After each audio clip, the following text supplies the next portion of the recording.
तुकाराम महाराज की जय. विठ्ठल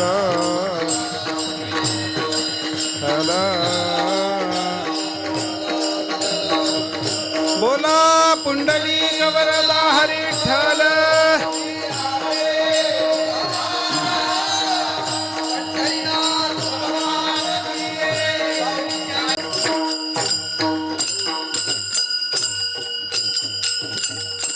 संतांचे पायी हा माझा विश्वास, संतांचे पायी हा माझा विश्वास, सर्व भावी दास झालो त्यांचा.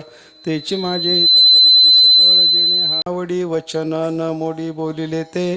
तेची माझे हित करीती सकळ जेणे हा गोपाळ कृपा करी. विठ्ठल विठ्ठल.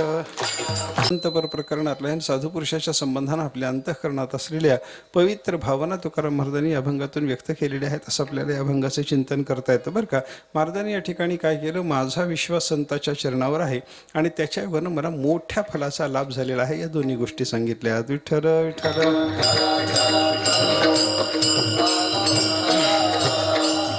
एका पद्धतीनं तुकाराम महाराजांनी या ठिकाणी आपल्याला संतांच्या चरणावर माणसानं विश्वास ठेवला पाहिजे असं शिक्षणही दिलेलं आहे. कारण संतांचा प्रत्येक उद्योग हा उपरेशपर असतो, अशा पद्धतीचं वर्णन तुकाराम महाराजांनी केलेलं आहे. संताचा उदीम उपरेशाची पेठ. साधू पुरुषाचा कोणताही उद्योग, साधू पुरुषाची कोणतीही क्रिया, मग ती शरीरानं हो, वाणीनं हो की मनानं हो, ती घडलेली क्रिया म्हणजे जगाला उपरेश असतो. विठ्ठल विठ्ठल.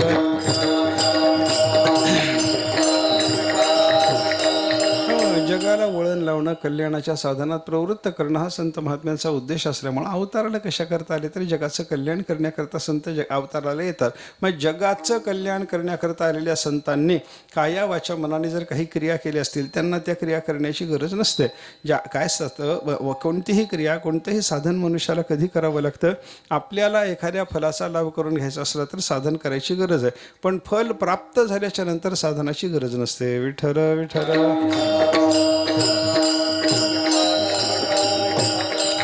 ज्ञानोबराने सांगितलं ना, तृप्ती झाली या जैसे साधने सरती पैसे, आत्मतुष्टी तैसे साधने नाही. ज्ञानेश्वर महाराजांनी सांगितलं आपल्याला स्वयंपाक कुठपर्यंत करावा लागतो, धान्य आणणं आहे, स्वयंपाक करणं आहे, लाकडं आणणं आहे, काहीतरी स्वयंपाकाच्या संबंधाने जो जो उद्योग करावा लागतो तो सगळा उद्योग कुठपर्यंत करायचा असतो, तर अन्न शिजवून पोटात जाईपर्यंत हे सगळं करावं लागतं.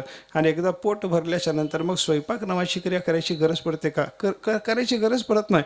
तृप्ती झाली या जैसे, आपली तृप्ती झाल्याच्या नंतर साधने सरती पैसे, ते तृप्ती होण्याकरता जी साधनं करावी लागतात ती साधनं संपून जातात.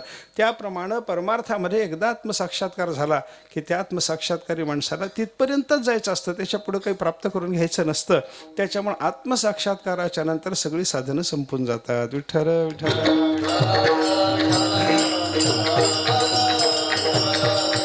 आत्मसाक्षात्कारी महात्म्याला साधन करण्याची गरज नसताना सुद्धा तुकाराम महाराज म्हणा, ज्ञानेश्वर महाराज म्हणा, हे सगळे आत्मसाक्षात्कारी महात्मे साधन करताना आपल्याला दिसतात.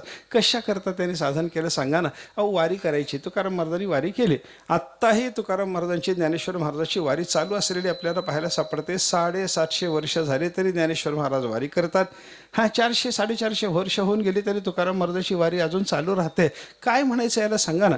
या संतांना वारी करायची गरज आहे का? वारी कशा करता? पांडुरंगाच्या दर्शनाकरता. मग पांडुरंगाच्या दर्शनाकरता जर वारी करायची असेल तर ज्ञानेश्वर महाराज, तुकाराम महाराज स्वतः पांडुरंग झाल्याच्या नंतर वारीला का जातात सांगा. विठ्ठल विठ्ठल.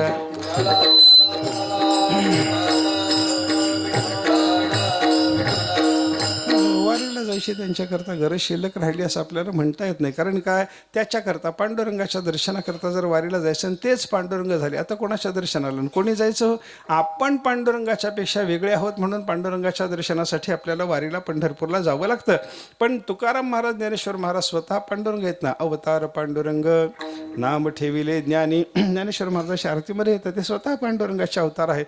आणि तुकाराम महाराजांचं वर्णन करताना सुद्धा रामेश्वर भट्टाने काय सांगितलं, म्हणे रामेश्वर भट्ट द्विजा तुका विष्णू नाही दुजा, ते पांडुरंगाच्या स्वरूपाला प्राप्त झाले. मग पांडुरंगाच्या स्वरूपाला जे प्राप्त झालेले आहेत त्यांना पांडुरंगाच्या दर्शनाकरता वारीची गरज आहे का सांगा? गरज नाही. हा, एकादशी कशाकरता करायची? त्या पांडुरंगाला संतुष्ट करण्याकरता एकादशीचं व्रत करायचं. नामस्मरण कशाकरता करायचं? पांडुरंगाला संतुष्ट करण्याकरता आणि त्याचा साक्षात्कार मिळवण्याकरता नामस्मरण करायचं. हे सगळंच्या सगळं संताला करायची गरज आहे का? वारी देवाकरता करायची, हेच देव झाले. हे एकादशी देवाकरता करायची, हेच देवाच्या रूपाला प्राप्त झाले. नामस्मरण देवाकरता करायचं, हे स्वतः देवाच्या रूपाला प्राप्त झाले. आता यांना कोणत्याही साधनाची गरज नसताना हे संत महात्मे साधन का करीत बसले? गरज नाही. वारीची गरज नसताना संत महात्मे वारी करतात. एकादशीची गरज नसताना संत महात्मे एकादशी करतात. नामस्मरणाची गरज नसताना संत महात्मे नामस्मरण करतात. कशासाठी करतात सांगा ना? जगाला हे साधन केलं पाहिजे हे कळावं म्हणून. विठ्ठल विठ्ठल.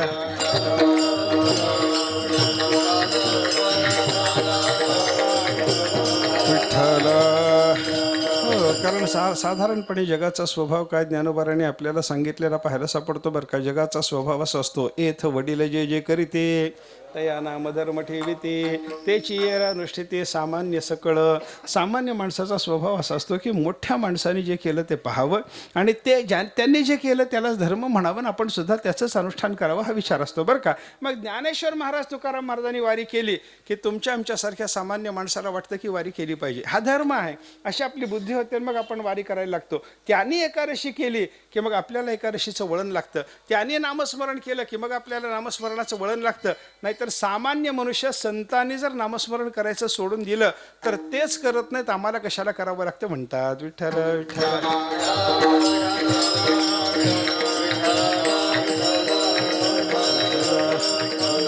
हा स्वभाव जाणून संत महात्मे सगळ्या साधनामध्ये प्रवृत्त असलेले आपल्याला पाहायला सापडतात बरं का. मग कोणतं साधन संत महात्मे करतात त्याचा विचार करा. ते कायिक साधन करतात, ते वाचिक साधन करतात, ते मानसिक साधन करतात. पंढरीची पायी वारी केली तर हे कोणतं साधन झालं? कायिक साधन झालं. एकादशीच्या व्रताचं अनुष्ठान जर केलं, उपवास केला, आपण शरीराला कष्ट दिले तर कोणतं साधन झालं? कायिक साधनच झालं. नामस्मरण केलं तर कोणतं साधन झालं? मानसिक साधन झालं. आणि देवाचं ध्यान करणं केलं तर ते कोणतं साधन झालं? मानसिक साधन बरं का. वाचिक नामस्मरण केलं वाचिक साधन आहे आणि आपण देवाचं ध्यान करायला लागलो तर ते मानसिक साधन आहे. ही सगळी साधनं करायची गरज नसताना सुद्धा जगाला हे साधन केलं पाहिजे, याचं वळण लागावं, याच्याकरता संतांनी ते साधन केलं. केलं नाही, करून दाखवलं म्हणा. विठ्ठल विठ्ठल. विठ्ठल विठ्ठल. हो, हा संताचा स्वभाव असतो बरं का. संताच्या उपदेशाचे दोन प्रकार आपल्याला तुकाराम महाराजासारख्या संतांनी सांगितलेले आहेत. उपदेश कसा करतात संत महात्मे? एक वाणीनं उपदेश करतात, त्याला वाचिक उपदेश असं म्हणतात बरं का. आणि दुसरा त्यांचा क्रियात्मक उपदेश असतो. वाणीनं तोंडानं काही सांगायचं नाही, पण तशा पद्धतीची क्रिया करून दाखवायची बरं का. तैसे संत जगी जगी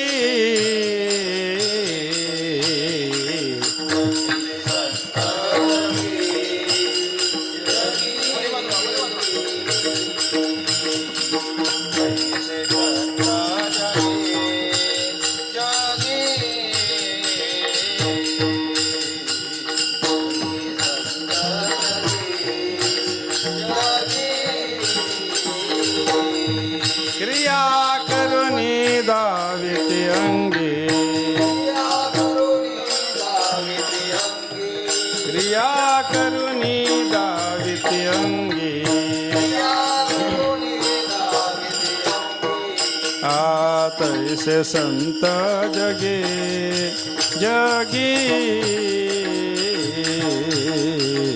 तैसे संत जगे जगी.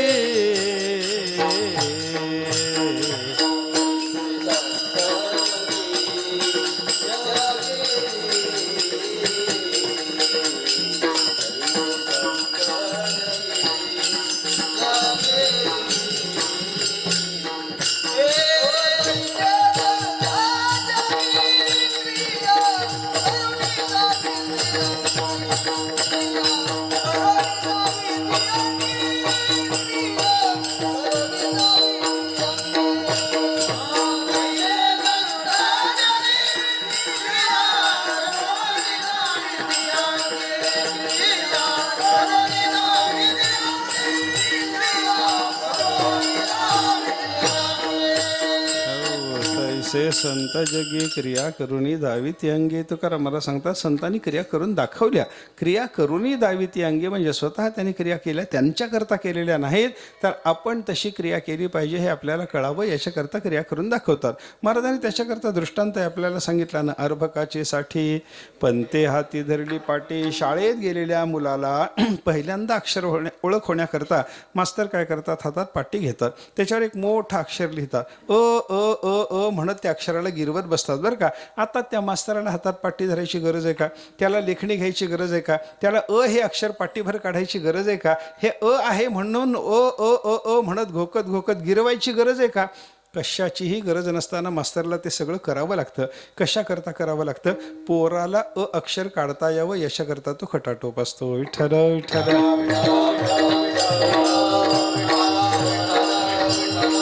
मास्तरचं पाटी धरणं म्हणजे पाटी धरणं नाही, धरायला शिकवणं आहे. लेखणी धरणं म्हणजे लेखणी धरायला शिकवणं आहे. तसं संतांनी जे जे साधन केलं ते साधन संतांचं करणं नसून ते साधन असं केलं पाहिजे हे जगाला त्यांना शिकवायचं आहे, असं आपल्याला चिंतन करावं लागतं बरं का. हा क्रियात्मक उपदेश आहे. संतांच्या उपदेशात दोन प्रकार आहेत बरं का. तुम्ही असं करा संतांनी सांगितलं तर तो वाचनिक उपदेश झाला, आणि तुम्ही अशा पद्धतीची क्रिया करावी हे त्यांना जेव्हा वाटतं तेव्हा तोंडाने सांगण्यापेक्षा तशा पद्धतीची क्रिया संत महात्मे जेव्हा करून दाखवतात तेव्हा तो क्रियारूपी उपदेश असतो. विठ्ठल विठ्ठल.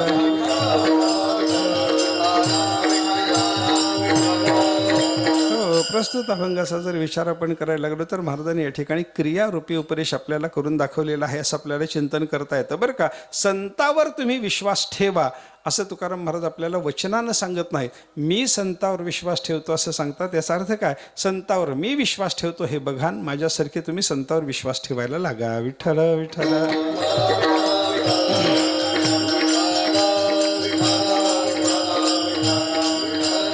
साधू पुरुषाच्या संबंधानं अंतःकरणामध्ये विश्वास असला पाहिजे हे तुकाराम महाराजांनी या ठिकाणी आपल्याला शिकवलेले. त्याचा थोडासा विचार आपल्याला करायचा आहे बरं का. विश्वास काय प्रकार आहे याचं थोडंसं चिंतन करा. विश्वासाची गरज काय आहे याचंही थोडंसं चिंतन करा.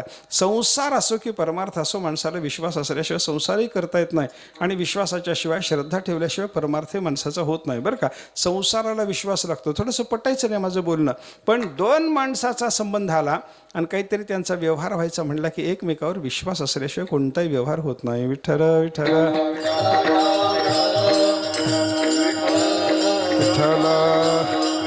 दोघाचा संबंध आणि त्या दोघाच्या संबंधात होणारा व्यवहार. कोणत्या दोघाचा संबंध तुम्ही सांगा? पती पत्नीचा संबंध सांगा, नोकराचा मालकाचा संबंध सांगा, दुकानदाराचा गिऱ्हाईकाचा संबंध सांगा. जो कोणता संबंध सांगाल तिथं व्यवहार करत असताना एकमेकाशी व्यवहार करण्याकरता एकमेकावर विश्वास पाहिजे की नाही? बोला. नवरा बायको एकमेकावर जर विश्वास नसेल तर त्यांचा संसार धड चालतो का? चालत नाही. बायकोचा नवऱ्यावर विश्वास पाहिजे, नवऱ्याचा सुद्धा बायकोवर विश्वास पाहिजे. मी साधं उदाहरणानं बोलतो आपल्याशी बरं का. एक आपण खेड्यातलं उदाहरण बघा. खेड्यामध्ये नवरा काय करतो? सकाळी उठल्याबरोबर स्नान, वारकरी असला तर देवपूजा, थोडीशी त्याची काहीतरी ज्ञानेश्वरी वाचणं वगैरे सगळा नियम झाला, हरिपाठ झाला, जप झाला. हे सगळं झाल्याच्या नंतर नवऱ्याचा नाश्ता होतो, आणि नाश्ता झाल्याच्या नंतर नवरा घरात बसून राहतो का कामावर जातो?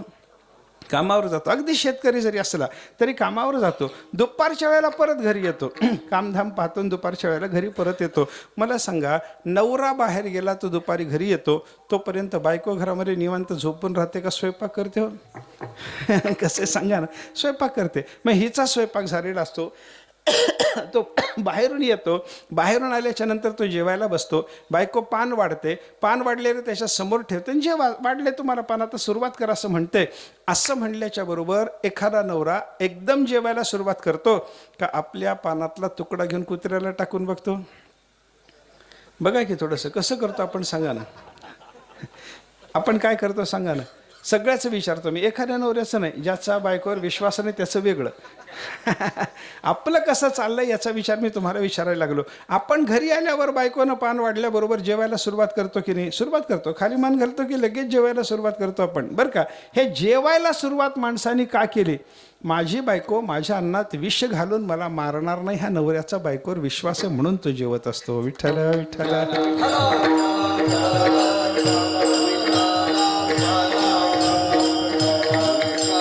त्याच्या त्याशिवाय ज्याचा बायकोवर विश्वास नाही तो काय करेल, बाबा माझी बायको मला मारायचा आहे खायला, तिचा विचार असला तर काय करा, बघा अगोदर तुकडा कुत्र्याला टाकून बघा, त्याला चक्कर येते का बघा, तो मरतो का बघा, तो जर मेला त्याला जर चक्कर आली तर आपण अन्न खायचं नाही. हा विश्वास नसणाऱ्या माणसाचा प्रकार असतो बरं का. पण सर्वेशाम प्रकार काय आहे, सगळे लोक काय करतात, बायकोने केलेला स्वयंपाक तिने वाढून दिल्याबरोबर एकदम जेवायला सुरुवात करतात, बायकोवरचा विश्वास आहे. बरं दुसरं सांगतो, आपण घराच्या बाहेर पडत असताना बायकोला सांगून जातो दुपारी मी घरी येणार आहे, जेवायला घरी येणार आहे असं सांगून बाहेर पडतो.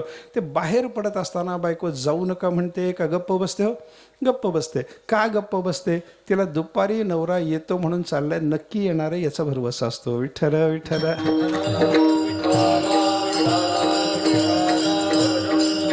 पती पत्नी एकमेकावर विश्वास असल्याशिवाय संसार होत नाही. दुकानदाराचा गिऱ्हाईकाचा एकमेकावर विश्वास असल्याशिवाय व्यवहार होईल का?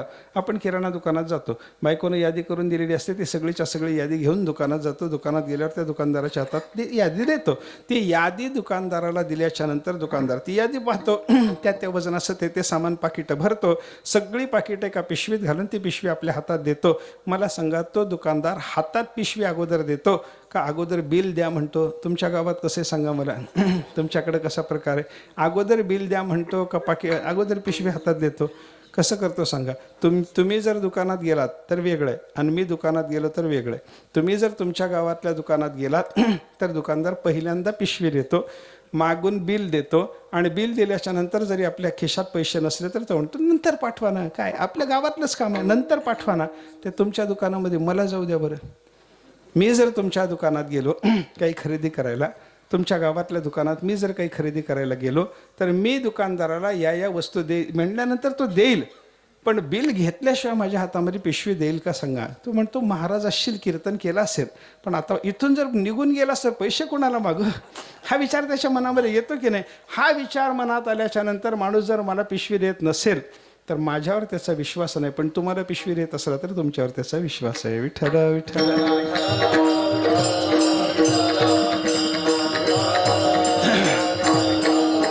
दोघाचा संबंध आला की दोघाच्या संबंधात होणाऱ्या व्यवहाराकरता विश्वासाची गरज असते. आपण नोकर बोलवतो, एखादा माणूस मजूर बोलवतो, दिवसभर काम करतो. तो मजूर दिवसभर आपल्याकडे राबायला आलेला आधी काम करायला सुरुवात करायच्या आधी आपल्याला मजुरी मागतो का काम झाल्यानंतर मजुरी मागतो? काम झाल्यावर संध्याकाळी मजुरी मागतो. तो त्याचा अर्थ काय झाला? दिवसभर काम केल्याच्या नंतर हा मालक मला बुडवणार नाही, हा मजुराचा सुद्धा आपल्यावर विश्वास आहे. आणि आपण त्याला कामाला बोलावलं, तो काम करत असताना त्याच्या पाठीमागच राहतो का? आपण त्याचं काम चालू असतं, त्याच्या पाठीमागे राहायची गरज नसते. तो काम करतो याच्यावर आपला विश्वास आहे म्हणून आपण त्याच्या पाठीमागे राहत नाही. अर्थ काय झाला? दोघाचा संबंध, आणि त्या दोघाच्या संबंधात काही व्यवहार घडायचा म्हणलं की एकमेकावर विश्वास असल्याशिवाय संसारातही काम भागत नाही. विठ्ठल विठ्ठल.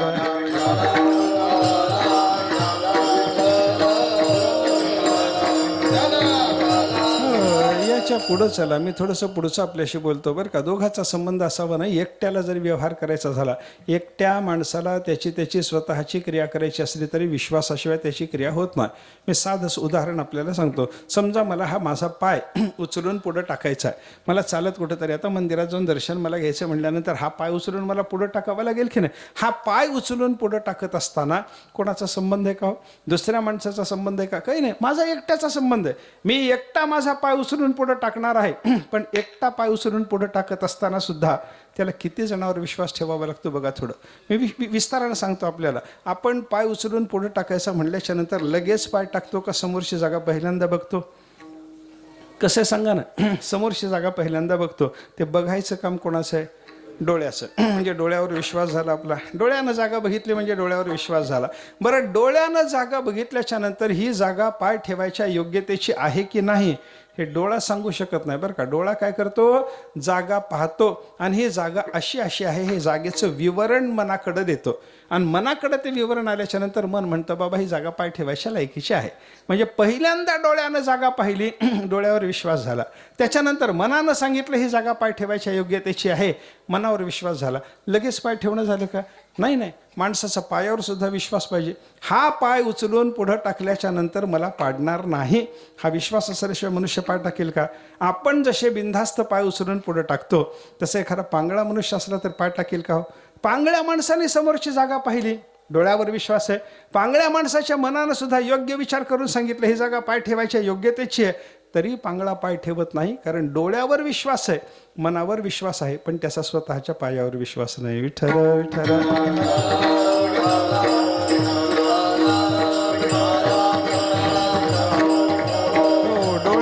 विश्वास असावा, आपल्या मनावर विश्वास असावा, आपल्या पायावर विश्वास असावा, समोरच्या जागेवर विश्वास असावा. या जागी पाय ठेवल्याच्या नंतर ही जागा, ही धरणी माता मला धारण करून ठेवणार आहे.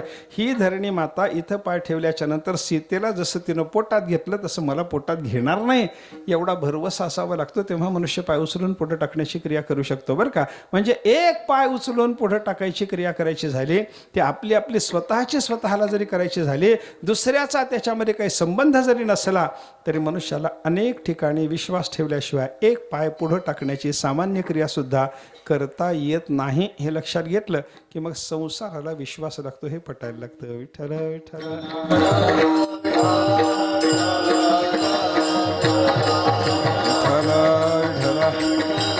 संसारात जशी विश्वासाची गरज आहे तशी परमार्थाला विश्वासाची गरज आहे की नाही. भांडवल गाठी तरी विश्वास.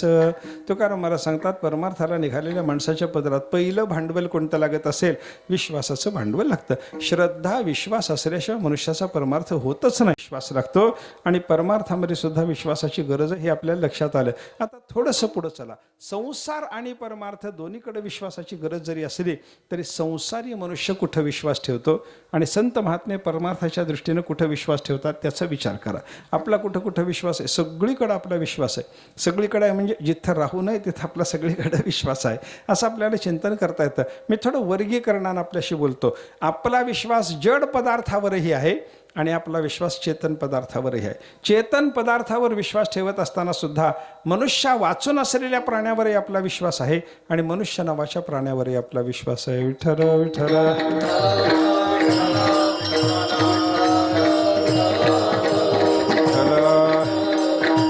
जड पदार्थावर आपला विश्वास आहे. आपण घराला दार लावतो, दरवाजा लावल्याच्या नंतर कडी कुलूप लावतो, मग कुठंतरी बाहेर जातो ना. गावाला जायचे, वारीला जायचे, पाहुण्याकडे जायचे म्हटल्याच्या नंतर आपल्या घरात कोणीच राहणार नसेल तर मनुष्य दरवाजा लावतो ना, कडी लावतो, कुलूप लावतो आणि ते ओढून पाहतो आणि मग निघतो, गावाला जातो. याचा अर्थ काय झाला हो? माणसाचा त्याच्यावर विश्वास आहे. हे दार माझ्या घरात कोणाला येऊ देणार नाही, ही कडी, हे कुलूप कोणालाही चोराला माझ्या घरामध्ये प्रवेश देणार नाही, असा विश्वास असल्याशिवाय मनुष्य दरवाजा, कडी, कुलूप लावून गावाला जाईल का? सांगा. याचा अर्थ काय झाला? आपला दारावर विश्वास आहे, कडी कुलपावर विश्वास आहे. मला सांगा, आता हे कीर्तन झालं, समजा आपलं कीर्तन झाल्याच्या नंतर तुम्ही आपल्या घरी जाल की नाही? कसं करता? का इथंच राहता? घरी जाणार आहात ना? बरं, ते आज जरी इथं राहिला तरी सप्ताह संपल्यानंतर उद्या काला झाल्यावर तरी घरी जावं लागेल ना, आपल्याला जावं लागतं. घरी गेल्याच्या नंतर कुठं झोपता सांगा? घरात खोलीत झोपता का अंगणामध्ये झोपता? मी उन्हाळ्यातलं विचारत नाही, हिवाळ्यातलं विचारतो. आणि बिबट्याच्या गावातलं तर विचारतच नाही. तुम्हाला कुठं झोपावं लागतं सांगा ना मला. अंगणात झोपता येतं का घरात झोपता? सांगा तुम्ही. कसं करता? घरात झोपता.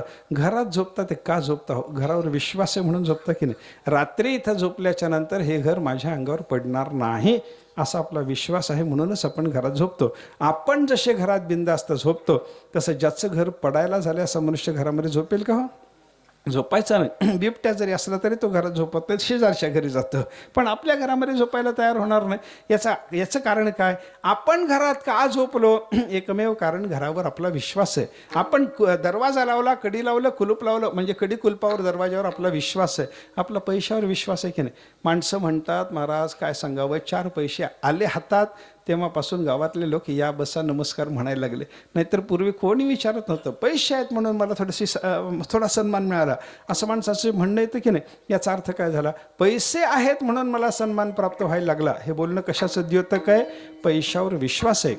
पैशावर विश्वास आहे माणसाचा. जमिनीवर विश्वास असतो, पैशावर विश्वास असतो, घरादारावर विश्वास असतो. हा सगळा जड पदार्थावरचा विश्वास झाला. विठ्ठल विठ्ठल.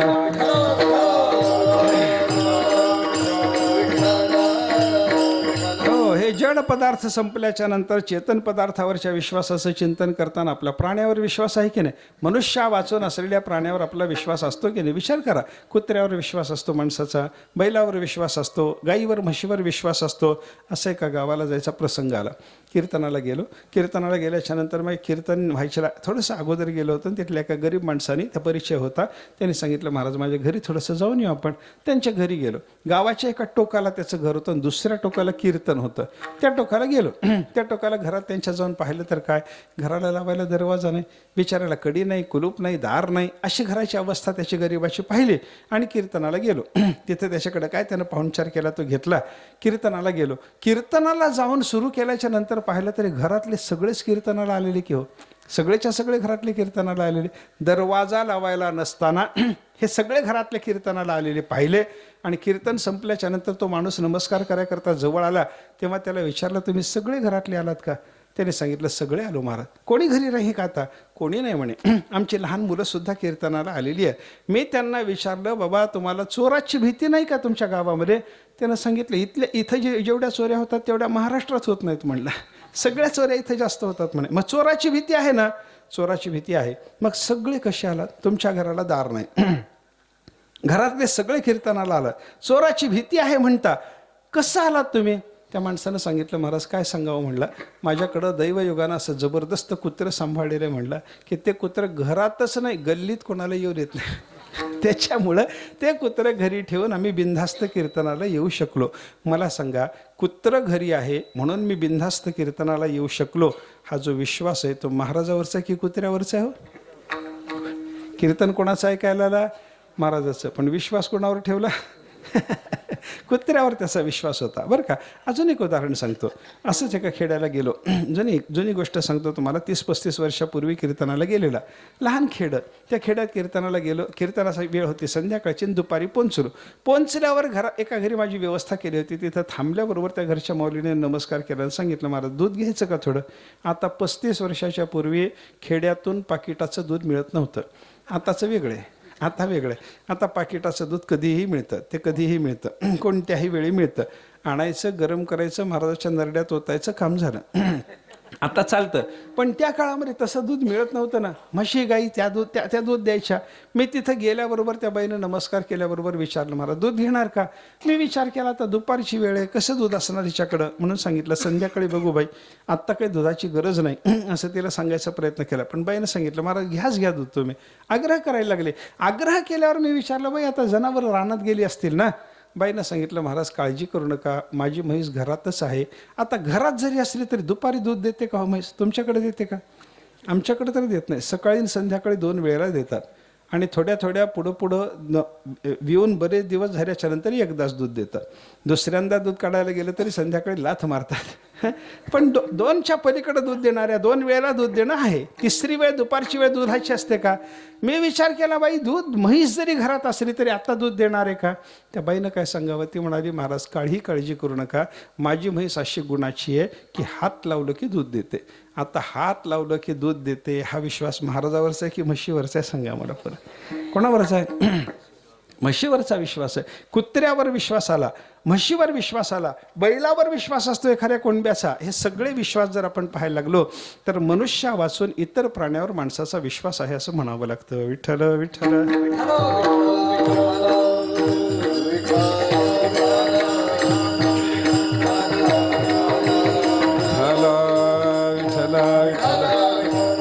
म्हणजे जड पदार्थावर आपला विश्वास आहे, चेतनामध्ये मनुष्या वाचन प्राण्यावर विश्वास आहे, माणसावर आपला विश्वास तर असतो. नवऱ्यावर विश्वास, बायकोवर विश्वास, मुलाबाळावर विश्वास, संबंधी लोकांवर विश्वास, मित्रावर विश्वास, हा सगळा माणसावरचा विश्वास म्हणता येतो. बरं का. हे आपली विश्वासाची ठिकाणं ही 3 आहेत. जड पदार्थ 1, मनुष्या वाचून असलेले इतर प्राणी 2, आणि मनुष्य नावाचा प्राणी या ठिकाणी आपला विश्वास आहे. आता संतांचं बघा.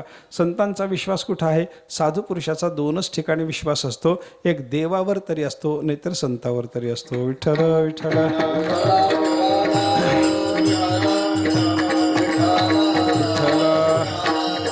देव आणि आणि संताला सोडून साधू पुरुष तिसऱ्या ठिकाणी विश्वास ठेवत नाही. आता विचार करा थोडासा, आपण संसारी माणसांनी ज्या 3 ठिकाणी विश्वास ठेवला आणि संतांनी ज्या 2 ठिकाणी विश्वास ठेवला, याच्यात विश्वास ठेवायसारखं कोण आहे याचा थोडासा विचार करा. विश्वास ठेवायसारखं कोण आहे? आपण ज्याच्यावर विश्वास ठेवतो ते विश्वास ठेवायसारखे आहेत का संत ज्याच्यावर विश्वास ठेवतात ते विश्वास ठेवायसारखे आहेत याचा विचार करा. हा विचार करताना आपल्याला कसोटी ठरवावी लागते बरं का. काय कसोटी ठरवता? ज्याच्यावर विश्वास ठेवल्याच्या नंतर जो अंतकाळात सुद्धा आपल्याला सोडत नाही, मदत करायला येतो, त्याच्यावर विश्वास ठेवावा. विठ्ठल विठ्ठल.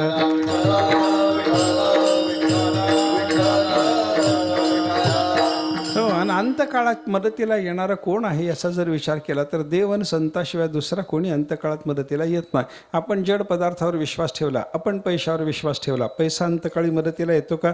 कितीही पैसा मनुष्याच्या जवळ असू द्या, पैसा मदतीला येत नाही. अंतकाळामध्ये पैशाची काही मदत आपल्याला होत नाही बरं का. अहो, रावणाची संपत्ती बघा ना, रावणाकडे किती संपत्ती होती. तुकाराम महाराजांनी त्या रावणाच्या घराच्या संख्येचं वर्णन केलं एका अभंगामध्ये. लंके माझी घरे किती ती ऐका, सांगत से संख्या जैसे तैसे. लंकेत रावणाच्या मालकीचे वाडे किती आहेत तुम्हाला घरं मोजून सांगतो म्हणे. महाराजांनी घरं मोजून सांगितले आपल्याला. किती घरं आहेत? 5 लक्ष घरे पाषाणाची जेथे. रावणाच्या मालकीचे चिरेबंदी वाडे 5 लाख आहेत. 7 लक्ष तेथे विटबंदी. पक्क्या विटानं बांधलेले रावणाचे वाडे 7 लाख आहेत. आपल्याला हे दगडाचं घर, विटाचं घर माहिती आहे. दगडाचं विटाचं घर हा घराचा प्रकार आपल्याला माहिती आहे. पुढचे घराचे जे प्रकार आहेत ते आपल्याला माहिती नाहीत बरं का. कोटी घरे जेथे काशा आणि तांब्याची. 1 कोटी घरं रावणाकडे काशाची आहेत. कुठं पाहायला मिळालं का तुम्हाला? काशाचं, तांब्याचं, सोन्याचं घर कुठं पाहायला मिळालं का? जर पाहायला मिळालं असेल तर मला घेऊन चला दाखवायला. मी काही पाहिलं नाही, तुम्ही पाहिलं असेल तर घेऊन चला. तिकिटाचा खर्च माझ्याकडं. तुम्हाला खर्च करायची गरज नाही, फक्त ते घर दाखवायला मला घेऊन चला, एवढंच माझं म्हणणं आहे बरं का. तो जर रावण असेल तर आपल्याला वारकऱ्याला देतच नाही. पहिली गोष्ट, कोणताही रावण, तोच रावण नाही, जगातला कोणताही रावण वारकऱ्याला मदत करत नाही, आपल्याला कसं देणार नाही. आणि जर समजा त्यानं दिलंही तरी त्याच्या रावणाच्या लंका नगरीतल्या काशाचा केलेला टाळ आपल्याला भजनाला उपयोगी पडत नाही. विठ्ठल विठ्ठल.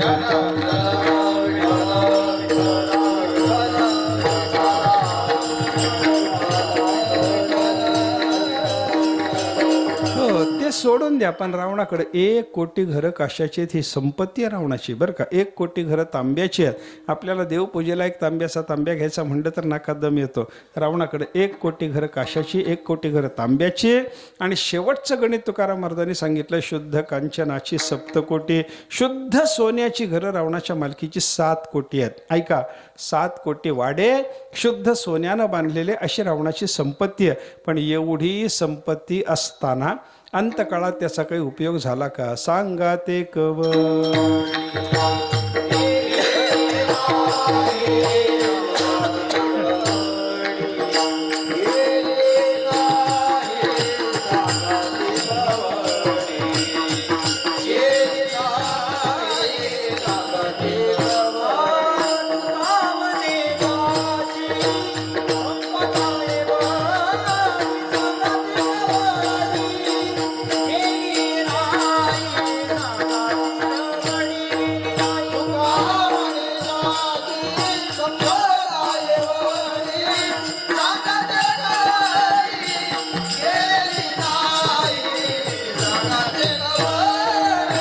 होता दर्या में खसखस म्हणतात तशी अवस्था आहे बघा. समुद्रासारखी रावणाची संपत्ती असली तर खसखशीच्या दाण्यासारखी आपली संपत्ती आहे. रावणाच्या संपत्तीतून त्याच्यासोबत जर काही जाऊ शकत नसेल तर आपल्यासोबत काय यायचं महाराज? संपत्तीचा अंतकाळात काही उपयोग नसतो, ही गोष्ट लक्षात घ्या बरं का. संपत्ती इथंच राहून जाते. धनानी भूमौ पशवश्य गोष्ठे भार्यागृहद्वारी जनस्मशाने देहश्चितायाम परलोकमार्गे कर्मानुगो गच्छति जीवैकः. शास्त्रामध्ये फार चांगला विचार या संबंधात आलेला आपल्याला पाहायला सापडतो. जड वस्तूवर आपण विश्वास ठेवला, जमिनीवर, घरावर, पैशावर, कड्याकुलपावर, दरवाजावर आपण विश्वास ठेवला, पण हे सगळे अंतकाळात आपल्याला सोडून इथंच राहून जातात. विठ्ठल विठ्ठल विठ्ठल. चेतन पदार्थाकडे चला. मनुष्य वाचून असलेले प्राणी, आपलं कुत्र म्हणा, आपला बैल म्हणा, आपला घोडा म्हणा, आपली म्हैस म्हणा, किती दूध देत असली तरी सुद्धा ती अंतकाळात काही मदत करायला येते का याचा विचार जर केला तर पशु गोठ्यातच राहून जातात असं वर्णन शास्त्रकारांनी केलं. बरं, माणसावर आपण विश्वास ठेवला, पती पत्नी एकमेकावर विश्वास ठेवला, मुलाबाळावर परिवारावर विश्वास ठेवला, मित्रावर विश्वास ठेवला, गावच्या मोठ्या लोकांवर विश्वास ठेवला, कोण अंतकाळात मदतीला येतो सांगा बरं? काळाची हे उडी पडेल बाजेव्हा, काळाची हे उडी पडेल बाजेव्हा.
येत नाही, कोणी संसारातला आपल्या बरोबर येत नाही बरं का.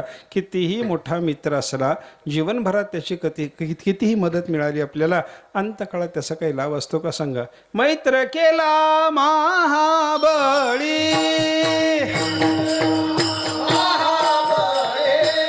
मैत्र केला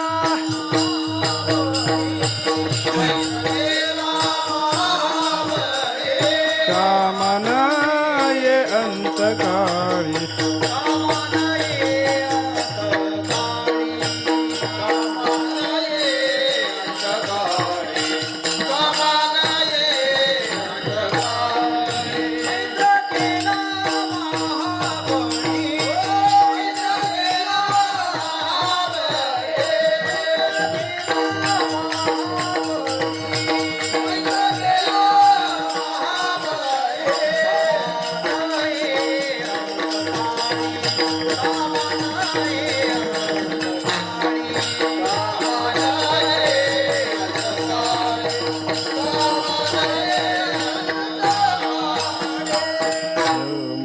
याचा अर्थ असा झाला की जड पदार्थावर विश्वास ठेवला, कोणी मदतीला येत नाही. चेतन पदार्थापैकी प्राण्यावर विश्वास ठेवला, कोणी अंतकाळात मदतीला येत नाही. माणसावर विश्वास ठेवला, पण त्याच्यातले कोणी आपल्याला अंतकाळात मदतीला धावून येत नाही. मग आता इकडं चला, संतांनी ज्यांच्यावर विश्वास ठेवला ते येतात का? देवावर संतांनी विश्वास ठेवला तर देव आपल्या अंतकाळात मदतीला येतो का? आणि संतावर विश्वास ठेवल्यावर संत मदतीला येतात का याचा विचार जर केला तर दोन्हीकडे हो असं उत्तर आपल्याला द्यावं लागतं. देवही मदतीला येतो. आत्ताचा अभंग आपण ऐकला ना, कोणी काळाची उडी पडल्यानंतर कोणी सोडवायला येत नाही असं सांगितलं की नाही तुकाराम महाराजांनी. तिथंच तुकाराम महाराजांनी काय सांगितलं, तुका म्हणे तुला सोडविना कोणी. शेवटी काय सांगितलं, एका चक्र पाणी वाचोनिया. एक चक्र पाणी म्हणजे सुदर्शन चक्र हातात धरणारा भगवान महाविष्णू पांडुरंगराय, तो तेवढा सोडवायला येतो आणि त्याला सोडून दुसरा कोणी सोडवत नाही. याचा अर्थ काय झाला, देव सोडवायला येतो. विठ्ठल विठ्ठल.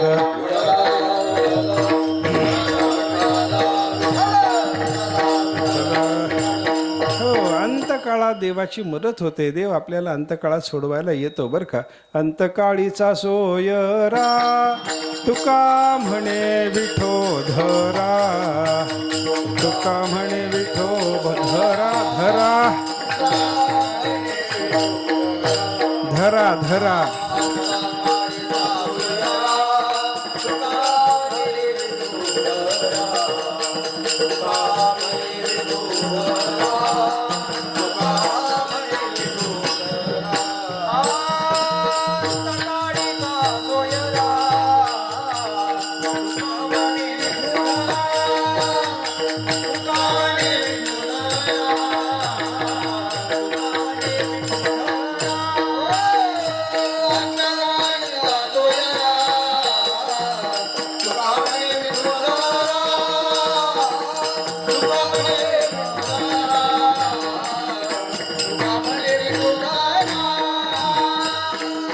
अंतकाळ धरून ठेवा असं तुकाराम महाराजांचं सांगणं आहे बरं का. आपण विचार करा, देवावर विश्वास ठेवला, देव अंतकाळात मदतीला धावून येतो हे चिंतन आहे. अनेक भक्तांच्या करता अंतकाळात मदतीला परमात्मा धावून आला अशी उदाहरणं आपल्याला पाहायला सापडतात. आणि संतावर विश्वास ठेवल्यावर संतही धावून येतात बरं का.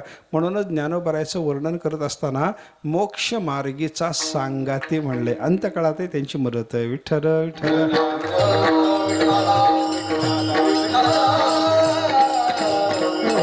एका चक्र पाणी वाचून जसं कोणी सोडवत नाही म्हणले ना, तसं संत सद्गुरू वाचून कोणी सोडवत नाही याचे प्रमाण आहे बरं का. माता पिता बंधू बहिणी कोणी न पवती निर्वाणी, इष्टमित्र स्वजन सखे हेतो सुखाची मांडणी.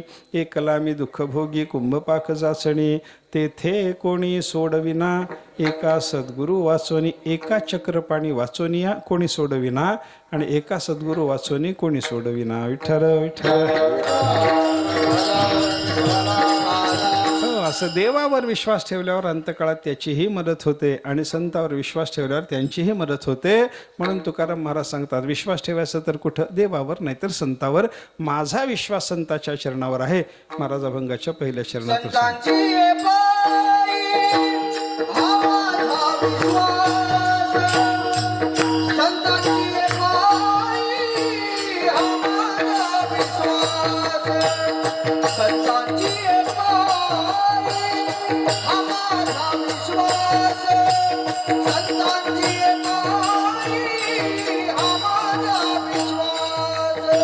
कळावं याच्याकरता तुकाराम महाराजांनी माझा विश्वास संत चरणावर आहे ही गोष्ट आपल्याला सांगितली बरं का. संतावर विश्वास ठेवल्यावर ते अंतकाळात मदतीला धावून येतात. असं असल्यामुळे साधू पुरुषावर माणसाने विश्वास ठेवला पाहिजे हे आपल्याला याच्यातून लक्षात घ्यायचं आहे बरं का. आता संतावर विश्वास ठेवावा गोष्ट खरी आहे, पण संतावर विश्वास ठेवण्याकरता अगोदर संत भेटावेत, भेटल्यानंतर ओळखू यावेत आणि मग विश्वास बसण्याचा प्रकार आपल्याला पाहायला सापडतो. साधूची भेट होणं सोपी गोष्ट आहे का, बहु अवघड असे संत भेटे. संताची भेट होणं अवघड काम आहे. संताची भेट होणं किती अवघड काम आहे याचा जर विचार केला तर एखाद्या वेळेला देव भेटतो, पण त्याच्यापेक्षा संताची भेट दुर्मिळ असते. विठ्ठल विठ्ठल.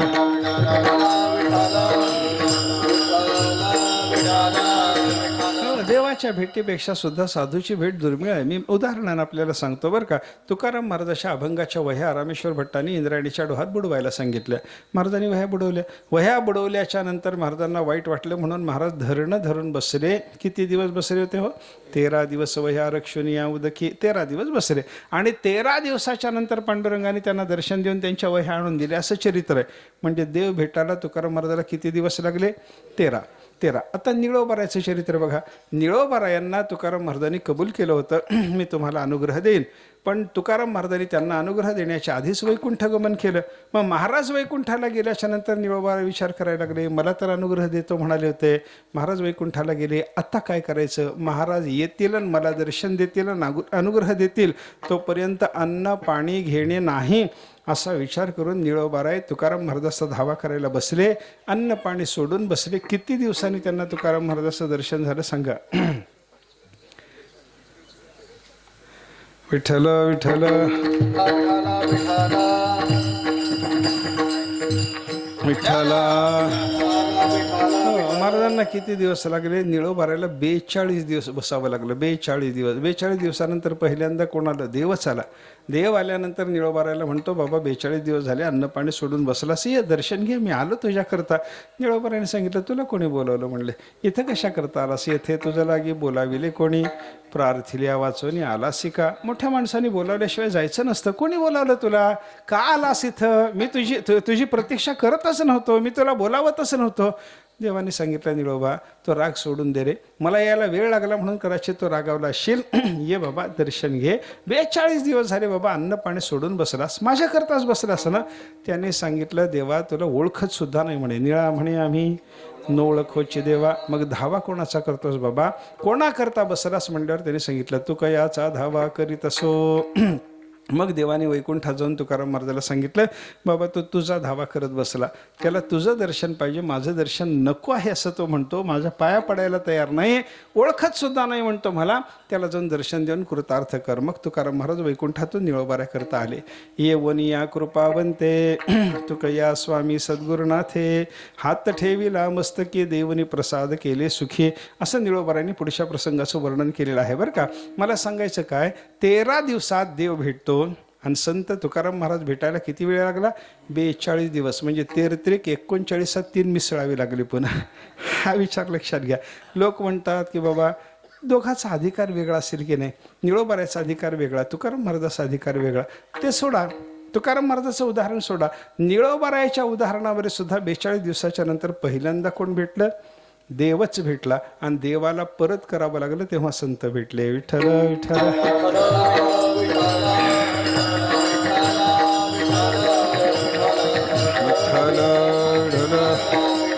म्हणजे संताची भेट होते. बहु अवघड असली तरी संताची भेट होते, ही गोष्ट लक्षात घ्या. वैकुंठात गेलेले संत येऊन दर्शन देतात. समाधीत बसलेले ज्ञानोबाऱ्यासारखे, बाबाजी चैतन्यासारखे महात्मे ते दर्शन देऊ शकतात. तुकाराम महाराजाला जे बाबाजी चैतन्याने स्वप्नात दर्शन दिलं आणि त्यांना साक्षात्कार देऊन गुरुमंत्र दिला. आजचा दिवस तोच आहे ना. माघ शुद्ध दशमी.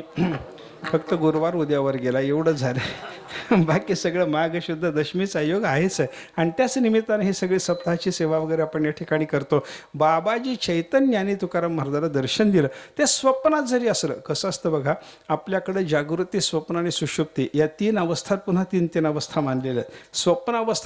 स्वप्नावस्थेचा विचार करा. स्वप्न जागृती, स्वप्न आणि स्वप्न सुषुप्ती असे त्याच्यात 3 प्रकार पडतात. विठ्ठल विठ्ठल.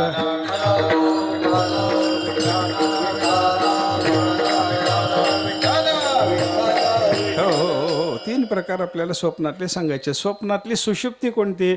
आपल्याला स्वप्न पडलं आणि सकाळी उठेपर्यंत सगळंच विसरलं, त्याला काय म्हणायचं? स्वप्न सुषुप्ती म्हणायचं. आपल्याला स्वप्न पडलं आणि अर्धवट लक्षात राहिलं, त्याला काय म्हणायचं? स्वप्न म्हणायचं. आणि आपल्याला स्वप्न पडलं, ते सगळंच लक्षात राहिलं आणि त्या स्वप्नामध्ये झालेला सगळा प्रकार लक्षात ठेवून त्या स्वप्नात एखादा मंत्र मिळाला, त्या स्वप्नात एखादी देवाची मूर्ती मिळाली, तर त्याला काय म्हणायचं? स्वप्न जागृती. बऱ्याच लोकांना स्वप्नात साधू पुरुषांनी येऊन देवाच्या मूर्ती दिल्या, ते त्यांच्याकडे आजही परंपरेनं जतन केलेल्या पाहायला सापडतात. तसं तुकाराम महाराजांना बाबाजी चैतन्याने स्वप्नात दर्शन देऊन त्यांना मंत्र दिला. रामकृष्ण हरी, रामकृष्ण हरी हा मंत्र सांगितला. बाबाजी चैतन्याने हा मंत्र तुकाराम महाराजांना दिला, हा स्वप्नात दिला. हे जरी असलं तरी तो सगळा प्रकार तुकाराम महाराजांच्या लक्षात राहिला, म्हणून याला स्वप्न जागृतीच म्हणतात. विठ्ठल विठ्ठल.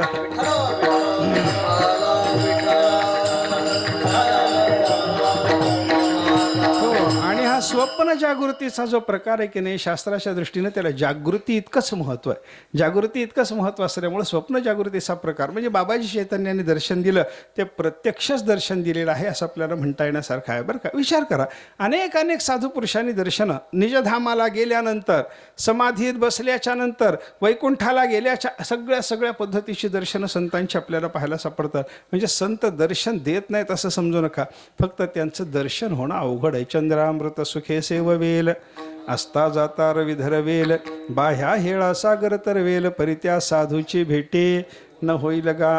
संताची भेट होणं अवघड आहे. बरं, भेट जरी झाली तर संत महात्मा ओळखू यायला त्याच्यापेक्षा अवघड आहे. विठ्ठल विठ्ठल.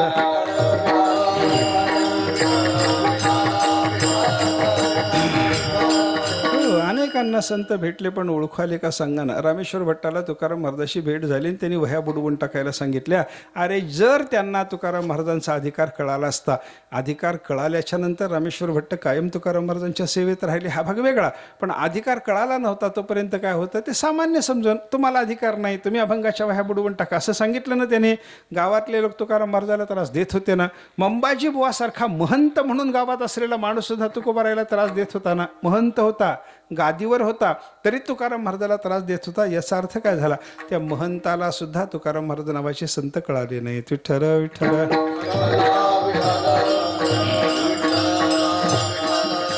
नाथ महाराजांचे सद्गुरू होते जनार्दन स्वामी. किती जणाला कळाले सांगा ना. जनार्दन स्वामी कोण होते? देवगडचे किल्लेदार होते. लोक त्यांच्याकडे काय म्हणून बघत होते? हो, एक किल्लेदार आहेत, किल्ल्यावरची मोठी जबाबदारी सांभाळणारा माणूस आहे, राजाचा सेवक आहे, अधिकारी आहे, किल्ला सांभाळतो. आणि जनार्दन स्वामी दर शुक्रवारी जो कोणी येईल त्याला दक्षिणाही द्यायची अगोदर, आणि त्याच्यानंतर त्यांचं दर शुक्रवारच्या दिवशी शिक्षा देण्याचं काम चालायचं. ज्याच्याकडून काही अपराध घडलेला आहे त्याच्या अपराधानुसार त्याला शिक्षा द्यायचे. आणि एखाद्या माणसाचा अपराध जर बराच मोठा असला, चारित्र्याच्या संबंधाने एखाद्याने जर अपराध केलेला असला, तर त्याला कड्यावरून ढकलून देऊन त्याचा जीव जाईपर्यंत जनार्दन स्वामी स्वतः बघत उभं राहत होते. एवढं जर जनार्दन स्वामीचं निष्ठुर वर्तन असेल तर जनार्दन स्वामीकडं बघितल्याच्या नंतर हे संत आहेत कोणाला कळतं सांगा? कोणालाही कळत नाही. फक्त एक नाथ महाराज निघाले. त्या नाथ महाराजांना मात्र ओळखू आले, अरे हे संत आहेत, आपण यांना शरण गेलो तर आपलं कल्याण आहे. हा विचार नाथांच्याच अंतःकरणात आला, दुसऱ्या कोणाच्या अंतःकरणात आला नाही. याचा अर्थ संत भेटले तरी ओळखू यायला अवघड असतं. विठ्ठल विठ्ठल. भेटणं अवघड, ओळखू येणं अवघड, आणि ओळखू आले तरी त्या संतावर श्रद्धा बसणं, विश्वास बसणं कठीण असतं. महाराजांनी मात्र सांगितलं, मला संत भेटले आणि माझा त्या संताच्या चरणावर विश्वास बसला. संताची पायी हा माझा विश्वास. मी संतावर विश्वास ठेवून आहे, आणि नुसता विश्वास ठेवून नाही तर सर्व भावे दास झालो त्यांचा. काया वाचा मनानं मी संतांचा दास झालो असं महाराज सांगतात. आता संतावर विश्वास ठेवला आणि सर्व भावानं त्यांचा दास झालो. कशा करता? तर संतच माझं हित करतात. महाराज दुसऱ्या चरणातून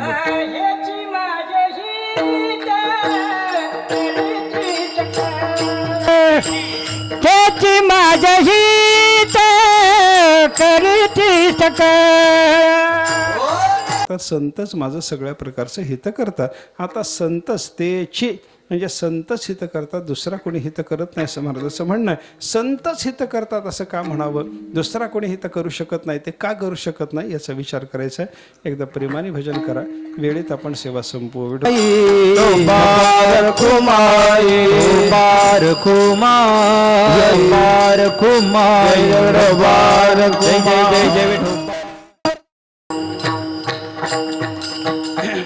संतांची पायी हा माझा विश्वास, सर्व भावी दास झालो त्यांचा.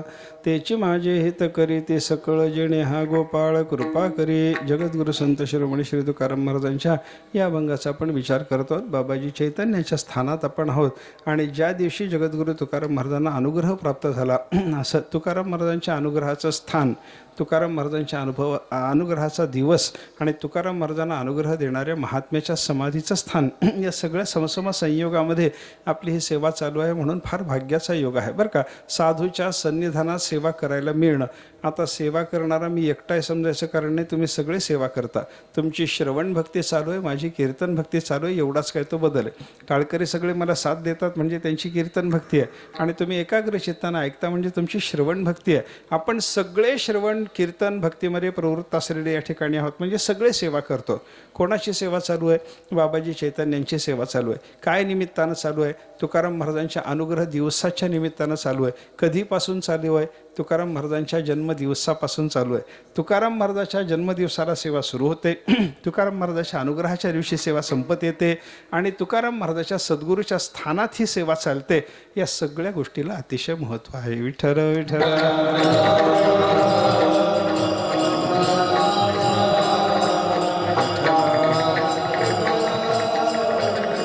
आपण बघा ना, आपण घरी सुद्धा ज्ञानेश्वरी गाथा वाचतो, पण आपल्याला येणारा आनंद बघा, आणि अशा स्थानात येऊन गाथा ज्ञानेश्वरी वाचून बघा, आपल्याला आनंद होणारा बघा ना, किती किती आनंदामध्ये बदल पडतो बघा ना. ज्ञानेश्वरी वाचायची आपल्याला, ती जन्मभर वाचायची आहे. आपण घरी ज्ञानेश्वरी वाचतो हे जरी खरं असलं तरी आपण आजान वृक्षाच्या खाली आळंदीला जाऊन ज्ञानेश्वरी वाचत असताना येणारा आनंद घरात जन्मभर वाचून तरी मिळतो का आपल्याला? सांगा ना. तिथला आनंद वेगळा आहे. जगद्गुरू तुकाराम महाराजांच्या स्थानामध्ये सगळ्या भंडारासारख्या डोंगरावर जाऊन बसून आपण जर गाथेचं पारायण केलं, त्याचा आनंद वेगळा आहे. बाबाजी चैतन्याच्या सन्निधानात त्यांच्या सद्गुरूच्या जवळ बसून तुकाराम महाराजांच्या गाथेचं पारायण करा, महाराजांना मिळालेल्या रामकृष्ण हरी मंत्राचा जप करा. ही सगळी साधना या स्थानात येऊन केल्याच्या नंतर प्राप्त होणारा जो आनंद आहे, आगळा वेगळा आनंद असतो. विठ्ठल विठ्ठल.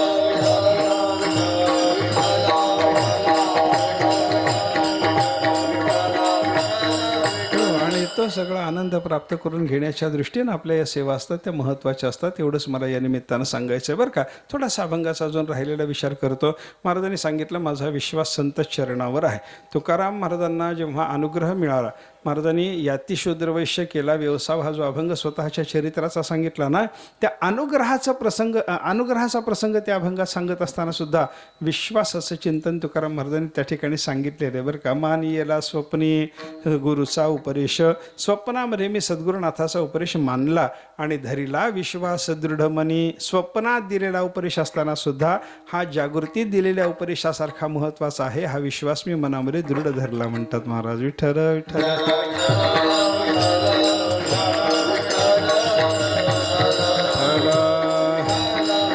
असा साधूच्या संबंधानं अंतःकरणामध्ये निर्माण झालेला विश्वास मनुष्याचं कल्याण करतो बरं का. देवावर विश्वास असावा आणि संतावर विश्वास असावा. तुकाराम महाराजांनी दोन्हीचं महत्त्व सांगितलं.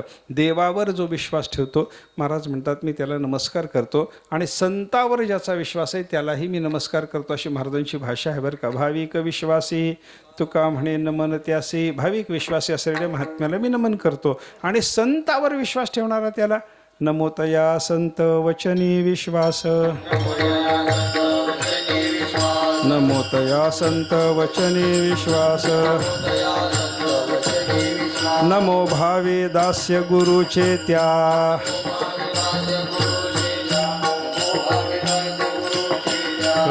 नमोतया संत वचनी विश्वास. साधू पुरुषाच्या वचनावर चरणावर ज्याचा विश्वास आहे त्याला माझा नमस्कार असो, आणि जो भक्तियुक्त अंतःकरणानं सद्गुरूची सेवा करतो त्यालाही माझा नमस्कार असो, असं महाराजांनी सांगितलं बरं का. म्हणजे संताची पायी हा माझा विश्वास झालं की महाराज त्याला नमस्कार करतात. आणि सर्व भावे दास झालो त्यांचं असं झालं की नमो भावे दास्य गुरुचे त्या. संत महात्म्याची सेवा करणाऱ्याला सुद्धा तुकाराम महाराजांचा नमस्कार आहे. एवढ्या या सेवा महत्त्वाच्या आहेत बरं का. संत वचनावर विश्वास ठेवणं किती महत्त्वाचं. तुकाराम महाराजासारख्या साधू पुरुषाला सुद्धा त्या महात्म्याला नमस्कार करावा वाटतो, एवढं महत्त्वाचं आहे. संताची सेवा करणं सर्व भावानं किती महत्त्वाचं. संताची सर्व भावानं सेवा करणाऱ्या माणसाला तुकाराम महाराजासारखा महात्मा, जगद्गुरू पदवीला प्राप्त झालेला महात्मा त्यांना नमस्कार करतो, ही त्याची योग्यता आहे बरं का. आता महाराजांनी सांगितलं माझा संतावर विश्वास आहे, मी सर्व भावानं संताची सेवा करतो. हा विश्वास ठेवून संताची मी सर्व भावानं सेवा का करतो, तर तेची माझे हित करीती सकळ. हे त्याचं कारण महाराजांनी सांगितलं. संतच माझं सगळ्या प्रकारचं हित करतात असं तुकाराम महाराज या ठिकाणी बोलले. संतच हित करतात असं का सांगितलं. दुसरा कोणी हित करत नाही का असं कोणी विचारलं तर त्याला उत्तर आहे, हित करायचं झालं तर दोन गोष्टी लागतात. पहिल्यांदा हित म्हणजे काय कळावं लागतं, आणि समोरच्या माणसाचं हित झालं पाहिजे अशी तळमळ लागते. विठ्ठल विठ्ठल.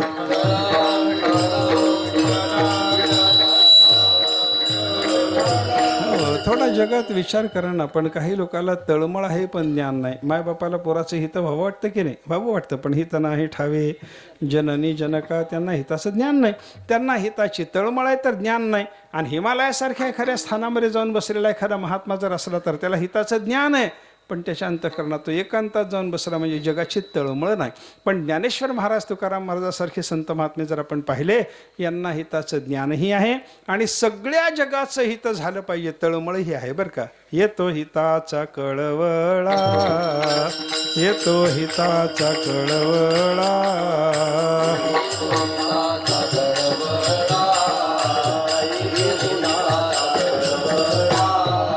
पडती हाते म्हणून काळा, पडती हाते म्हणून का, येतो हिताचा.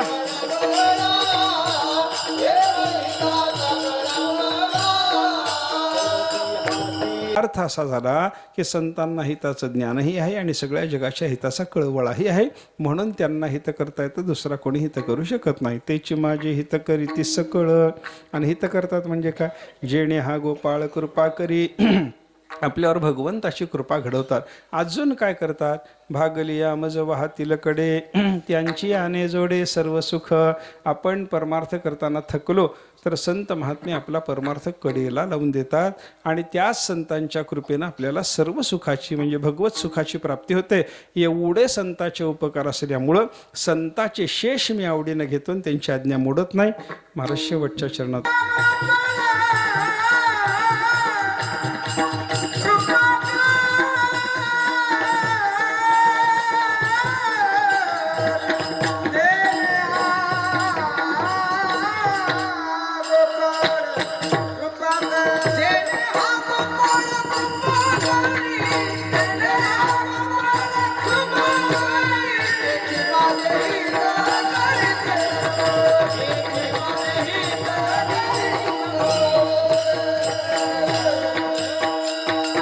तुका म्हणे शेष घेईना वडी, वचन न मोडी बोलिले ते. तुकाराम महाराजांनी साधू पुरुषाच्या संबंधानं भावना व्यक्त करताना सांगितलं, आपलं सगळं हित करणारे संत, देवाची कृपा घडवणारे, भगवंताचं दर्शन घडवणारे, सगळ्या सुखाची प्राप्ती करून देणारे, परमार्थ कडेला लावून देणारे संत असल्यामुळं त्या संतांचे शेष मी आवडीनं घेतो. आता शेष घेणं म्हणजे काय? उच्छिष्ट सेवन करणं. आता उष्ट घेणं ते चांगलं नाही, हे जरी खरं असलं तरी संतांच्या उच्छिष्ट सेवनामध्ये दोष नाही. हेही जरी खरं असलं तरी तुकाराम महाराज ज्ञानेश्वर महाराजाच्या पानातलं उष्ट आज मला मिळावं म्हणलं तर कसं मिळेल? आपल्याला कसं मिळणं शक्य आहे? मग आपल्याला मिळणाऱ्या उच्छिष्टाचा विचार केला पाहिजे. याच्याकरता उष्ट शब्दाचा अर्थ बघा. उष्ट कशाला म्हणतात? खाता खाता जे शिल्लक राहिलं त्याला उष्ट म्हणतात, बरोबर आहे? त्या पद्धतीनं संतांनी जे जे साधन केलं करता करता आपल्याकरता शिल्लक ठेवलं, तो सगळा संतांचा उच्छिष्ट प्रसाद झाला. तुकाराम महाराजांनी नामस्मरण केलं, आपल्याकरता शिल्लक ठेवलं. महाराजांनी एकादशीचं व्रत केलं, आपल्याकरता शिल्लक ठेवली. महाराजांनी ज्ञानेश्वरी वाचली, आपल्याकरता ज्ञानेश्वरीचं पठण शिल्लक ठेवलं. महाराजांनी हरिपाठ म्हणलं, आपल्याकरता हरिपाठ म्हणणं शिल्लक ठेवलं. हे सगळं जे साधन संतांनी करता करता आपल्याकरता शिल्लक ठेवलं, तो संतांचा सगळा साधनारूपी उच्छिष्ट प्रसाद तो आवडीनं घेतला पाहिजे.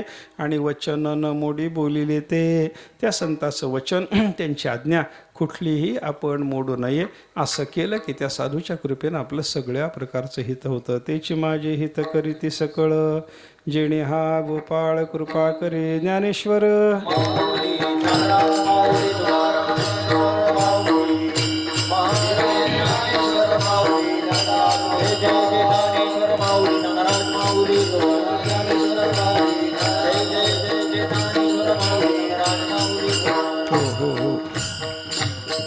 एक जबाबदारीचा भाग म्हणून सुद्धा आपल्याला आज एक दुर्दैवी घटना आपल्या महाराष्ट्रात घडलेली आहे. महाराष्ट्राचे उपमुख्यमंत्री माननीय अजितदादा पवार यांचं एका अपघातामध्ये दुर्दैवानं मरण घडलं. सगळ्या महाराष्ट्राचं एका पद्धतीनं ते दुर्दैवी म्हणावं अशी ही घटना आहे बरं का. काय जन्माला जो येतो त्याला प्रत्येकाला मरायचं आहे, शास्त्राचा सिद्धांत आहे. ज्या तस्य हे ध्रुव मृत्यू हे निश्चित आहे. उपजेते नाशे ज्ञानोबारांनी आपल्याला सांगितलेलं आहे. हे सगळं जरी खरं असलं ना, तेव्हा तरी एखादा घरातला कर्तृत्ववान मनुष्य जेव्हा जातो तेव्हा मनुष्याला हळहळ होते, दुःख होतं. एका घरातला एक कर्तृत्ववान माणूस जर गेला तर दुःख होत असेल तर सगळ्या आपल्या महाराष्ट्राचा प्रपंच पाहणाऱ्या मंडळीपैकी एक कर्तृत्ववान पुरुष म्हणून दादाची गणना होते. त्यांच्या जाण्यानं निश्चित आपल्याला सगळ्याला दुःख आहे. त्यांच्या दुःखातून सावरण्याची, त्यांच्या निधनाचं जे दुःख आहे या दुःखातून सावरण्याची शक्ती त्यांच्या कुटुंबाला जशी संत महात्म्यांनी परमात्म्यांनी द्यावी तशी आपल्यालाही ती शक्ती द्यावी आणि परमात्मा पंढरीनाथाने त्यांना आपल्या चरणाजवळ निरंतर स्थान द्यावं अशी आपल्या सगळ्याच्या वतीनं त्यांना श्रद्धांजली समर्पण करतो आणि या ठिकाणी सेवा पूर्ण करतो. विठ्ठल जय जय विठ्ठल. कपर्दिकेश्वर देव धर्म संस्था व समस्त ग्रामस्थ ओतूर यांच्या संयुक्त विद्यमाने माघशुद्ध दशमीनिमित्त अखंड हरिनाम सप्ताह आणि या सप्ताहाचं हे 17वे वर्ष. हरिभक्तपरायण वैकुंठवासी साधू बाबा वायकर, हरिभक्तपरायण वैकुंठवासी विष्णुपंत महाराज डामाले, हरिभक्तपरायण वैकुंठवासी भगवान बाबा घुले यांच्या प्रेरणेने खऱ्या अर्थानं हा सप्ताह. हरिभक्तपरायण गणपत महाराज डामाले, हरिभक्तपरायण तुकाराम महाराज डोमसे, हरिभक्तपरायण नितीन महाराज हडवदे व ओतूर परत सर्वच महाराज मंडळींच्या कुशल नेतृत्व आणि मार्गदर्शनाखाली खऱ्या अर्थानं या सप्ताहाचं आयोजन कपर्दिकेश्वर देवधर्म संस्थेच्या आणि संपूर्ण गावाच्या वतीने केलं जातं. असो, आजचा हा आपला सप्ताहाचा 6वा दिवस. या ठिकाणी हरिभक्तपरायण चंद्रशेखर महाराज देगलूरकर, गाथामूर्ती साधक हृदयरत्न बाबांची या ठिकाणी कीर्तन सेवा संपन्न झालेली आहे. महाराष्ट्राच्या थोर देगलूरकर परंपरेची ज्ञानगंगा गाथामूर्ती साधक हृदयरत्न हरिभक्तीपरायण चंद्रशेखरजी महाराज देगलूरकर यांची सर्वनीय कीर्तन सेवा झाली. तसं जर पाहिलं महाराज, एक दृष्टीने आम्ही तुम्हाला त्रासच दिलेला आहे, कारण सकाळी 9 वाजता निघून देगलूर ते नांदेड 10 मिनिटाची विश्रांती झाली आणि आता सेवा संपल्यावर लगेच पंढरपूरला रवाना व्हायचा आहे. म्हणजे आजचा प्रवास पाहिलं तर 800-900 किलोमीटरचा प्रवास आहे. वाईट वाटलं महाराज. असू द्या, तुम्ही एवढा त्रास घेतला तरी मी तुमचं ऋण व्यक्त करणार नाही किंवा ऋणनिर्देश करणार नाही. पण एकच सांगतो महाराज, कपर्दिकेश्वर देव धर्म संस्था आणि आपल्या कीर्तनाला आलेले हे श्रोते, आम्ही मरेपर्यंत तुमच्या ऋणातच राहू अशी मी तुम्हाला ग्वाही देतो. आणि एक छोटीशी विनंती आहे महाराज, 12 वर्ष झाली, एक तप झालं, अनिल शेठच्या माध्यमातून प्रामाणिकपणे हे काम करतोय. चिंतनीय कीर्तन कशी येतील ही आत्तापर्यंत घेऊन आलो आहे. तुम्हाला माहिती आहे, गेल्या वर्षी 28 तारखेला माझी अँजिओप्लास्टी झाली आणि थोडक्यात बसवलं आणि आजही योग 28च तारीख आहे, तुमचं कीर्तन आहे. तर ती विनंती अशी आहे का बऱ्याच दिवस असा प्रयत्न करत होतो का देवा कधीतरी तुझी पर्वणी मी जिवंत असेपर्यंत येऊ दे, आणि ती आलेली 29 साली माघ शुद्ध दशमी ही गुरुवारी आलेली 29 साली. म्हणून पुन्हा एकदा विनंती करतो महाराज, आपली सेवा या ठिकाणी घडावी. कारण कालच चैतन्य महाराजांना पण सांगितलेलं आहे की महाराजांनी एकदा होकार दिला तर तुम्हालाही यावं लागेल. बस एवढीच माझी इच्छा पूर्ण व्हावी ही विनंती. आज माघशुद्ध दशमीचा पर्वकाळ आहे आणि या पर्वकाळामध्ये महाराष्ट्रातील ख्यातनाम घराणं देगलूरकर चंद्रशेखर महाराजांचं कीर्तन झालेलं आहे. उन्हाळ्यामध्ये आपण जो त्रिशोत्तर अमृत महोत्सव केला त्याही वेळेला महाराज या ठिकाणी आले होते, आजही आले होते. मगाशी त्यांनी दादांना श्रद्धांजली वाहिलेली आहे. पवार घराण्याचं आणि आपलं फार जुना संबंध आहे. 1973 साली झांबर शेठ वारले तेव्हा शरदराव पवार साहेब त्यांना घेऊन मुंबईवरून बॉम्बे हॉस्पिटलमधून या ठिकाणी आले होते आणि अंत्यविधीपर्यंत थांबले होते. मागच्या वर्षी कैलासवासी झांबर शेठ आणि नानींचा पुतळा बसवण्यासाठी ते शाळेमध्ये येऊन गेले. अनेक कार्यक्रमांना आले, अनेक कामं आपली केली आणि नंतर जवळजवळ 30 वर्ष झाली दादा राजकारणात आले आणि त्यांनीसुद्धा खूप कामं केली महाराष्ट्रासाठी. आपल्या गावात जर म्हणाल तर ST स्टँडचं उद्घाटन अनंतराव थोपटे आणि अजितदादा त्यावेळेला आले होते. ग्राम सचिवालय आपण उभं केलं आणि ते ग्राम सचिवालयाच्या उद्घाटनाला सुद्धा दादा आले होते आणि दादांनी येऊन ही सगळी कामं केली. ओतूरवर विशेष प्रेम तेवढ्यासाठीच पवार घराण्याचं आहे. महाराष्ट्रालाच नव्हे तर देशाला दिशा देणारी ही सगळी मंडळी. आणि आज महाराष्ट्रावर खूप मोठं संकट या निमित्ताने आलं. लाखो लोक, तुम्ही पाहिले असेल कुणी TV, 1,00,000-1.5 लाख लोक बाहेर उभी आहेत अंत्यदर्शनासाठी. अख्खा महाराष्ट्र हळहळतोय. 3 दिवस आपल्याला सुतक आहे. अतिशय गंभीर परिस्थिती निर्माण झालेली आहे. खूप धाडसाने दादांनी महाराष्ट्राचं राजकारण केलं, भीडभाड ठेवली नाही. आमच्या लोकांसाठी काय करता येईल त्यांनी ते केलं. पण आज दुर्दैव एवढं मोठं की विमान अपघातामध्ये त्यांना जावं लागलं. मग अशी महाराज म्हणाले जातस्य ध्रुवर मृत्यू, जावं लागतं. पण हे चुटपुट लावणारी गोष्ट महाराष्ट्राच्या दृष्टीने घडलेली आहे. आपण सर्व पवार कुटुंबियांच्या दुःखामध्ये समाविष्ट आहोत. देवधर्म संस्थान आहे, ग्रामस्थ मंडळी आहेत, गावोगावावरून आलेले अनेक भाविक मंडळी आहेत. तुम्हा सर्वांच्या वतीने मी दादांना भावपूर्ण श्रद्धांजली अर्पण करतो. ईश्वर त्यांच्या पवित्र आत्म्याला चिरशांती देवो अशी प्रार्थना करतो. रामकृष्ण हरी.